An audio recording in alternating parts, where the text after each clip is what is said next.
গ্রামের সৌন্দর্য দেখলে যে কেউ প্রেমে পড়ে যাবে। আমি তো অলরেডি প্রেমে পড়ে গেছি। আজকে আমার মুডটা ভালো ছিল না, কিন্তু ঘর থেকে বাইর হয়ে দেখি আকাশের যে ভিউ আর উপরে রোদ, আবার হালকা একটু বাতাস, সেই লাগছিল। আমাদের এখানে একটা মাছা আছে, এখানে যাই বসবো, সেখানে একটু বসে একটু ফিল নিব, সেই লাগবে।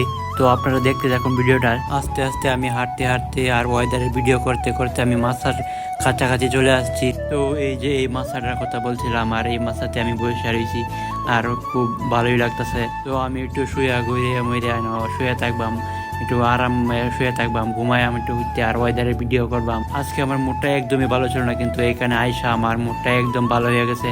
আমার কাছে অনেক ভালো লাগতেছে, কারণ আকাশের বাতাস গরম হালকা, অসাধারণ লাগতেছে। আমার কাছে অনেক ফিল হইতেছে, অনেক ভালো লাগতেছে, কারণ হালকা বাতাস তো আছেই। তো এখানে শুয়ে একটা ঘুম দিলে যে ঘুম হইল আর কি, বাতাসের মধ্যে একটা ঘুম দিয়ে হইল আর কি। তো এখানে ঘুমানো যাইব না মানুষের কারণে, মানুষ ডিস্টার্ব করবো। এখানে অনেক মানুষ বৈশা থাকে, রেস্ট নেই, বৈশা বোঝেন না। এই জায়গাটা আসলে অসাধারণ, কিন্তু আমার কাছে অনেক ভালো লাগতেছে। যাই হোক, আজকে ভিডিওটা এই পর্যন্তই। সবাই চ্যানেলটা সাবস্ক্রাইব করবেন, লাইক কমেন্ট শেয়ার করবেন।